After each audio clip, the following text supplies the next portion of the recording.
Elle l'a abandonné, lui et leurs 5 enfants. 10 ans plus tard, elle est revenue et a été stupéfaite de découvrir ce qu'il avait accompli sans elle. Restez à l'écoute, vous ne croirez pas ce qu'elle a trouvé. Et dites-nous dans les commentaires d'où vous regardez. Darius Miller avait toujours cru en la famille. Il n'était pas parfait, mais il essayait. Et pendant des années, il pensait que cela suffisait, jusqu'au matin où il s'est réveillé et Alicia était partie. Aucune alerte, aucun argument la veille, juste un morceau de papier plié sur le comptoir de la cuisine avec 7 mots en temps. « Je suis désolée, je ne peux plus faire ça. » Elle ne l'a pas juste quitté. Elle les a laissés. 5 enfants. Micah, Jaden, Hila et les 2 plus jeunes, encore trop petits pour comprendre ce que signifiait le mot « abandonné ». L'un était encore en couche, l'autre venait de commencer la maternelle. Le silence dans la maison ce jour-là était assourdissant. Les enfants posaient des questions auxquelles ils ne savaient pas répondre. Où est maman? Est-ce qu'on a fait quelque chose de mal? Il ne savait pas comment répondre, alors il a menti. Il leur a dit qu'elle avait besoin de temps, qu'elle les aimait et qu'elle reviendrait. Mais les jours sont devenus des semaines. Les semaines sont devenues des mois. Et Alicia n'est jamais revenue. Ce qui a suivi fut le chaos. Darius a dû quitter l'un de ses 2 emplois, car les frais de garde d'enfants coûtaient plus que son salaire. Il dormait à peine. Il brûlait les repas. Il oubliait les autorisations. Et pourtant, d'une manière ou d'une autre, ils ont survécu. Chaque jour commençait à 5 heures du matin, lorsque le reste du monde était encore calme. Il se versait une tasse de café dans la même tasse ébréchée qu'Alicia adorait. Cette tasse est devenue un souvenir, non pas d'elle, mais de la vie qu'il refusait de laisser s'effondrer. À 6h30, la cuisine était remplie de mouvements. Crêpes qui sautaient, enfants qui se disputaient pour la salle de bain, Hila qui pleurait à propos d'une chaussette perdue. Il n'avait jamais le temps de finir son café, mais le son de leur rire quand ils venaient était tout ce qui comptait. Sur le chantier, Darius trouvait une étrange paix.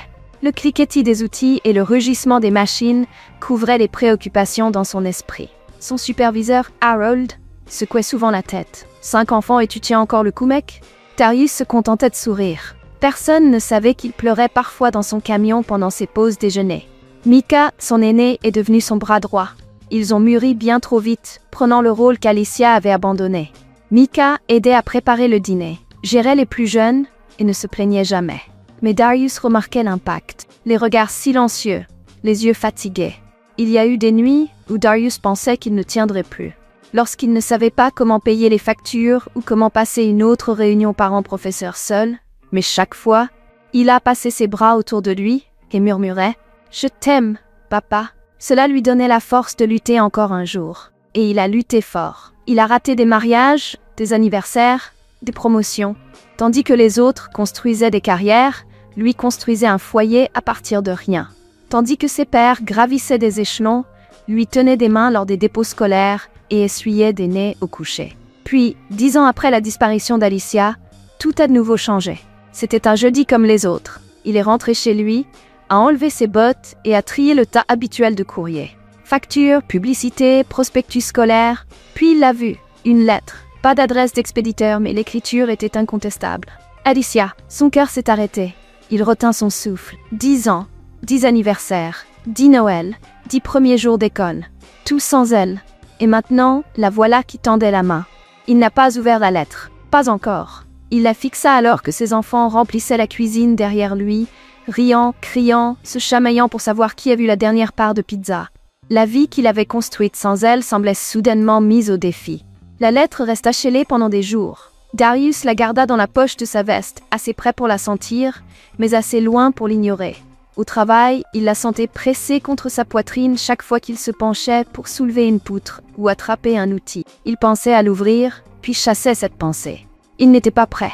Puis arriva une autre surprise. Tard, un vendredi après-midi, Harold l'appela dans son bureau. « Darius, ferme la porte », dit-il avec un sourire. « J'ai des nouvelles. » Darius entra, essuyant la poussière de ses mains. « Nous t'avons observé pendant longtemps, » commença Harold. « Ta force silencieuse, fiable, constante. Nous voulons t'offrir le poste de chef de chantier. » Darius cligna des yeux. La promotion, plus d'argent, un salaire qui pourrait enfin permettre à Micah de faire des études universitaires, couvrir les appareils dentaires de Jaden, peut-être même remplacer leur fourgonnette rouillée. C'était le genre d'offre qu'il rêvait de recevoir les nuits où l'électricité risquait d'être coupée. Mais Harold n'avait pas fini. Ça signifiera plus d'heures, Certains samedis, quelques nuits, plus de réunions, plus de responsabilités. Darius hocha lentement la tête. Il savait ce que cela signifiait. Moins de temps à la maison, plus de repas manqués, plus de réunions parents-professeurs seuls, plus de pression sur Micah pour combler les manques. Il ne donna pas de réponse immédiatement. Ce soir-là, il s'assit en face de Micah à la table de la cuisine. Les autres étaient allés se coucher. L'ours en peluche préféré de Leila était oublié sur le canapé. La cuisine était enfin calme. « On m'a offert une promotion aujourd'hui », dit Darius en observant le visage de Micah. Leurs yeux s'agrandirent. « C'est génial, non ?»« Oui », répondit Darius. « Mais cela veut aussi dire que je serai moins présent. » Micah fit une pause, puis offrit un petit sourire. « On s'en sortira, papa. Tu t'en es toujours sorti. » Cela avait été dit avec confiance, mais Darius vit le poids derrière ces mots. Micah avait maintenu cette famille ensemble aussi longtemps que lui. Plus tard cette nuit-là, seul dans sa chambre, Darius ouvrit enfin la lettre. Elle commença comme une confession. Alicia disait qu'elle avait fait des erreurs, qu'elle était accablée à l'époque, que partir n'était pas prévu, mais un acte de panique. Elle parla de thérapie, de foi, de reconstruire sa vie. Puis vint le vrai message. « Je veux voir les enfants. J'ai changé. Je veux faire partie de leur vie à nouveau. Si tu peux me pardonner, j'espère qu'ils le pourront aussi. » Darius fixa la page, ses doigts se repliant autour des bords. Pardonner pour les anniversaires qu'elle avait manqués, pour les terreurs nocturnes qu'il avait eues, pour les larmes que Micah n'avait jamais laissé voir, pour la honte que Jaden portait quand ses camarades demandaient pourquoi sa mère ne venait jamais aux événements scolaires. Elle voulait une seconde chance, mais elle n'avait même pas demandé ce que son absence leur avait coûté. Darius replia la lettre et la posa sur la table. Il ne pouvait rien décider. Pas encore. Ses enfants avaient le droit de savoir. Et plus que cela, ils avaient le droit de choisir. Mais au fond de lui, quelque chose avait déjà changé. Et cette fois, il ne laisserait pas ses émotions obscurcir son jugement. Il les avait protégées pendant une décennie, et il n'allait pas arrêter maintenant. La lettre resta scellée pendant 2 jours sur la table à manger, intacte, mais pas ignorée. Micah la regardait chaque fois qu'il passait près de la table. Un jour, Jaden demanda si elle était importante. Darius répondit oui, mais pas encore. Il avait besoin du bon moment. Pas quand le lave-vaisselle était en panne, pas quand Nia avait la grippe, pas quand il était trop fatigué pour parler clairement.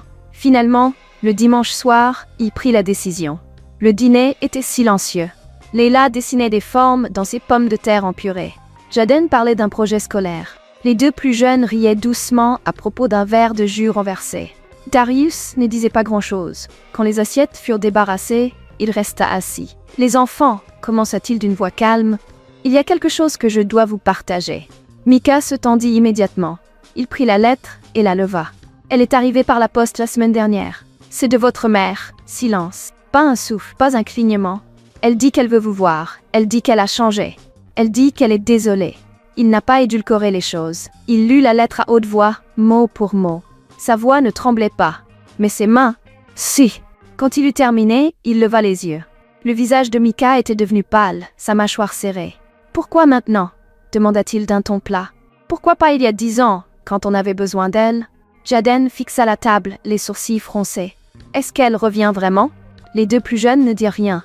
Ila se recroquevilla dans sa chaise comme si elle voulait disparaître. Darius hocha lentement la tête. Elle a tendu la main, mais rien n'est décidé. Micah intervint. « Je voulais que vous l'entendiez d'abord parce que ça nous concerne tous. On n'est pas un hôtel où elle peut juste revenir, » dit-il, les mots tranchants, et personne n'osa répondre. Plus tard dans la soirée, Darius retrouva Micah dans le couloir, fixant une photo sur le mur. Une photo d'il y a 5 ans, où ils étaient tous les 6 dans des pyjamas de vacances assortis. Elle n'était pas là. « Je sais, » répondit Darius. « Je ne me souviens plus de sa voix. » Darius ne savait pas quoi dire, alors il resta silencieux à côté d'eux. Les jours suivants, tout semblait décalé.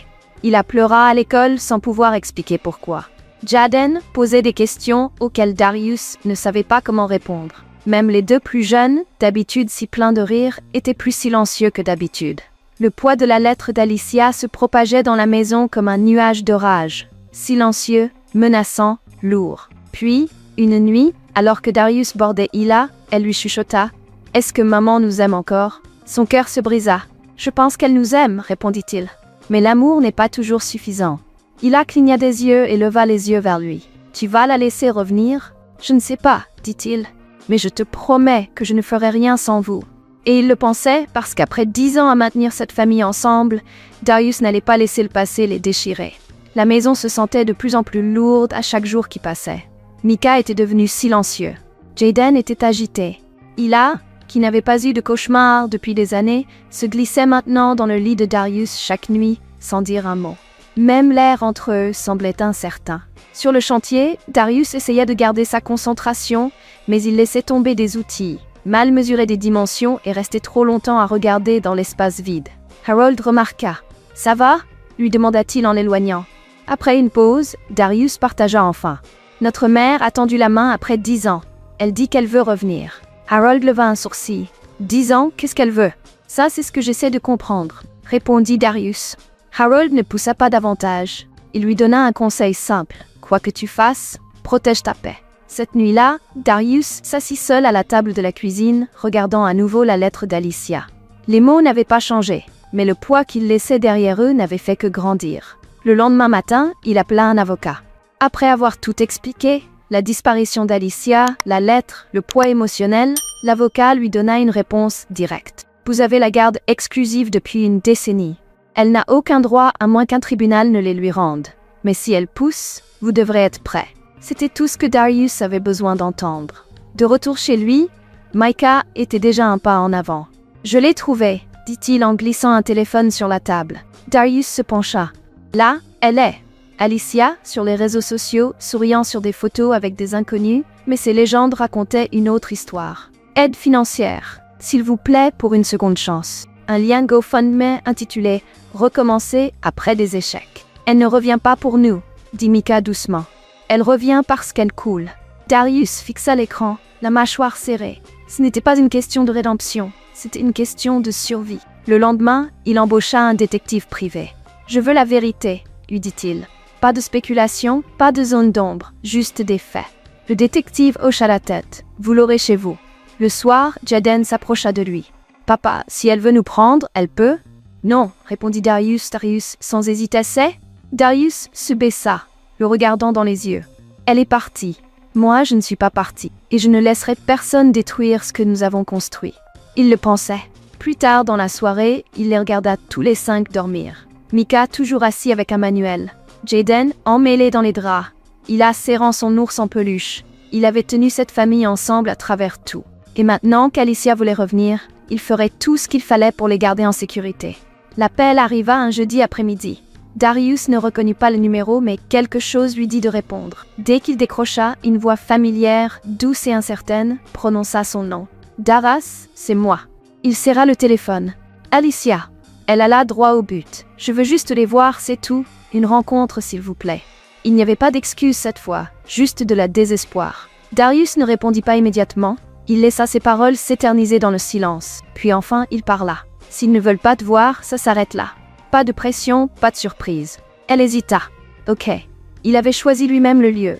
Un parc public, familier, neutre, un endroit avec de l'espace pour partir si nécessaire. Micah n'avait pas beaucoup réagi lorsqu'il leur en avait parlé, se contentant de hocher la tête, la mâchoire serrée. Jaden avait posé la question que tout le monde redoutait. « On doit y aller ?»« Non, vous n'êtes pas obligés, » répondit Darius. « Personne ne vous force à quoi que ce soit. » Mais ils étaient tous d'accord. Ils avaient besoin de savoir. Le jour du rendez-vous, le temps correspondait à l'ambiance. Un ciel gris, pas tout à fait pluvieux, mais suffisamment froid pour que ce soit désagréable. Darius se tenait près de l'étang à canard, avec les 5 enfants à ses côtés. Lorsque Alicia apparut enfin, elle ne ressemblait en rien à la femme qui était partie 10 ans auparavant. Ses cheveux étaient tirés en arrière, son manteau trop léger pour la météo. Elle semblait plus âgée, fatiguée, creusée. Elle s'avança lentement, les yeux rivés sur les enfants. « Vous m'avez tous manqué, » dit-elle, la voix tremblante. Aucun d'eux ne bougea. Micah croisa les bras, Jaden fixa le sol. Ila serra la main de Darius, se cachant presque derrière sa jambe. Alicia continua à parler. Elle parlait de s'être perdue, de s'être retrouvée, de combien la vie avait été difficile. Mais ces mots ne portaient pas. Ils ricochaient sur les années d'absence comme la pluie sur un toit. Puis, Micah fit un pas en avant. « Qu'attends-tu de nous maintenant ?» demanda-t-il. Ce n'était pas hostile, c'était honnête. Et Alicia n'eut pas de réponse. La rencontre ne dura pas beaucoup plus longtemps. Il n'y eut pas de câlins, pas de larmes, juste un lourd silence, brisé uniquement par le bruit des canards dans l'étang. Alors qu'il se tournait pour partir, Alicia murmura « J'espère que vous me laisserez essayer ». Mais personne ne répondit. Le retour à la maison se fit en silence. Les enfants ne se disputaient pas. Personne ne chercha à mettre de la musique. Le silence en disait plus que tous les mots. Ce soir-là, Darius était assis au bord de son lit, tandis que Micah se tenait dans l'encadrement de la porte. Elle n'a même pas demandé comment on allait, dit-il. Darius acquiesça. « Je suis fier de vous, répondit-il. De vous tous. Parce que peu importe ce qu'Alicia espérait, ce n'était pas ça. Ils n'étaient plus les mêmes enfants qu'elle avait laissés derrière elle. Et cette fois, ils ne se laisseraient pas briser. Le silence après la visite au parc ne s'estompa pas. Au dîner, personne ne parla d'Alicia, mais le poids de cette rencontre persistait dans chaque regard, chaque pause entre deux bouchées. Même Hila, habituellement si pleine de questions, resta silencieuse. Micah faisait défiler son téléphone en silence, tandis que les autres mangeaient. « Il semblait avoir besoin de quelque chose », murmura-t-il. « Pas comme quelqu'un qui revient par amour. » Darius ne répondit pas, car au fond de lui, il avait commencé à croire la même chose. 3 jours plus tard, l'appel arriva du détective privé. « J'ai trouvé quelque chose, dit-il. Tu ferais bien de t'asseoir. » Darius se prépara à entendre la suite. Le détective lui expliqua froidement. Alicia est endettée, gravement endettée. Carte de crédit au plafond, 2 poursuites judiciaires en cours. Un avis d'expulsion déposé il y a 6 semaines. Elle a fait plusieurs petits boulots, aucun d'eux ne dépassant 1 an. Et la page GoFundMe que Micah a trouvée, elle est réelle. Elle essaie juste de se maintenir à flot. Mais ce n'était pas tout. Elle a mentionné ton nom, dit le détective, à des amis sur des forums en ligne. Il est évident qu'elle pense que renouer avec les enfants pourrait résoudre ses problèmes. Darius se laissa aller en arrière dans sa chaise, le téléphone toujours collé à son oreille.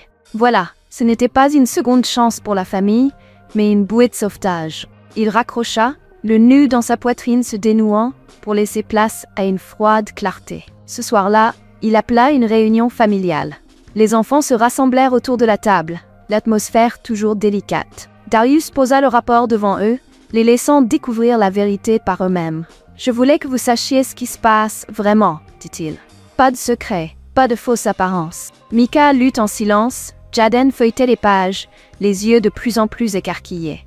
Les plus jeunes se penchèrent sur le côté de Darius. « Elle est en difficulté, » dit Micah doucement. « Oui, » répondit Darius, « mais pas pour les raisons qu'elle a données. » Il leva les yeux, la voix douce. « Alors elle ne revient pas parce qu'elle nous aime. »« Non, ma chérie, » dit Darius en l'enlaçant. « Elle est revenue parce qu'elle avait besoin de quelque chose. Mais cette fois, on ne lui doit rien. » Un long silence suivit. L'air dans la maison était lourd. Après avoir lu le rapport, les enfants ne posèrent plus de questions. Ils n'en avaient pas besoin. La vérité était là. Alicia n'était pas revenue pour se réconcilier. Elle était revenue pour être sauvée. Et Darius avait pris sa décision. Plus tard dans la nuit, après que les autres soient allés se coucher, il entra dans sa chambre, ouvrit le tiroir du haut de son bureau et en sortit une épaisse enveloppe qu'il avait gardée scellée pendant presque 3 ans. À l'intérieur se trouvaient des documents soigneusement organisés, construits en silence, signés laborieusement. Le soir suivant, il rassembla les enfants autour de la table à manger à nouveau, cette fois avec quelque chose à leur montrer. « J'ai gardé ceci jusqu'au bon moment, » dit-il en posant l'enveloppe sur la table. Micah haussa un sourcil, Jaden se pencha en avant. Darius l'ouvrit lentement, révélant des papiers avec des tampons officiels et des signatures. « J'ai économisé, investi, planifié pour chacun de vous. Pas seulement pour l'université, pas seulement pour les urgences, mais pour votre sécurité. » Il marqua une pause. « J'ai aussi travaillé avec un avocat pour m'assurer qu'aucun de vous ne puisse jamais être emporté par quelqu'un. » Les yeux de Micah se plissèrent, perplexes. « Qu'est-ce que tu veux dire? J'ai légalement adopté chacun de vous. » Le silence. Jaden cligna des yeux. La bouche d'Hila se décrocha. Même les plus jeunes restèrent parfaitement immobiles. Je voulais que ce soit permanent. Pas de faille, pas de réclamation de garde, pas de surprise. Il regarda autour de la table. « Vous êtes les miens, légalement, par cœur, par toutes les mesures qui comptent. » Micah avala difficilement. « Tu as fait tout ça sans nous le dire. » Darius sourit doucement. « Parce que l'amour n'est pas bruyant. Parfois ça fonctionne discrètement en arrière-plan, veillant à ce que vous soyez en sécurité, même quand vous ne le savez pas. » La voix de Jaden se brisa. « Tu n'avais pas à le faire, mais tu l'as fait. »« Je devais le faire, » répondit Darius. « Parce que vous êtes ma famille et je ne laisserai jamais personne nous enlever ça. Plus jamais. » Les larmes tombèrent librement maintenant. Il la monta sur ses genoux, Mika tendit la main à travers la table et lui serra la main. Ce moment n'avait pas besoin de musique, il n'avait pas besoin de fanfare. C'était tout ce qui leur avait manqué pendant 10 ans. La certitude, pas celle qui se parle, mais celle qui se prouve. Les semaines qui suivirent, la paix revint enfin à la maison des Miller. Mika visita des universités, Jaden rejoignit l'équipe de football, Ila retourna en cours de danse. Les deux plus jeunes remplirent à nouveau la maison de rire. Pour la première fois depuis des années, ils étaient libres de rêver sans crainte d'être interrompus. Un soir, Darius sortit les derniers documents légaux. Il avait finalisé chaque mesure de sécurité.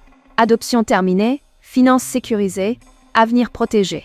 Sa promesse envers eux était devenue permanente. Puis une lettre arriva. L'écriture d'Alicia. Elle était courte, pleine de regrets, honnête. Elle admit la vérité. Elle était revenue par désespoir, pas par amour. Elle disait qu'elle comprenait maintenant et qu'elle ne les contacterait plus. Darius ne répondit pas. Grâce à un ami commun, il apprit plus tard qu'elle avait déménagé, trouvé un travail dans un programme de soutien et essayé de reconstruire sa vie seule. C'était fini. La porte qu'elle avait laissée ouverte s'était fermée discrètement. De retour à la maison, tout semblait plus léger. Les soirées cinéma revinrent. Les rires résonnaient dans chaque pièce. Et quand Mika se tint dans la cuisine une nuit et dit « Tu nous as sauvés », Darius secoua simplement la tête. « Non, dit-il, nous nous sommes sauvés mutuellement. » Et ensemble, ils continuèrent d'avancer, plus forts, plus sages et inébranlables. Parce que ce n'était pas la famille qu'Alicia avait laissée derrière elle. C'était la famille que Darius avait construite. Darius n'a pas simplement élevé 5 enfants seuls. Il a construit une fondation sur laquelle il pouvait se tenir pour la vie, à travers le chagrin, les sacrifices et la force discrète. Il a prouvé que l'amour ne se mesure pas par de grands gestes, mais par la présence quotidienne. Il n'avait pas besoin de reconnaissance. Il avait besoin qu'ils soient entiers, en sécurité et libres. Et à la fin, il a donné à ses enfants quelque chose que leur mère n'avait jamais pu leur offrir. La sécurité sans condition et l'amour sans limite. Maintenant, laissez-moi vous poser la question. Que feriez-vous si quelqu'un de votre passé revenait soudainement après des années de silence, demandant une seconde chance? Dites-le nous dans les commentaires si cette histoire vous a ému, inspiré ou rappelé la force de la famille. N'oubliez pas de liker, partager et vous abonner pour plus d'histoires inoubliables comme celle-ci. Merci d'avoir regardé et à la prochaine histoire.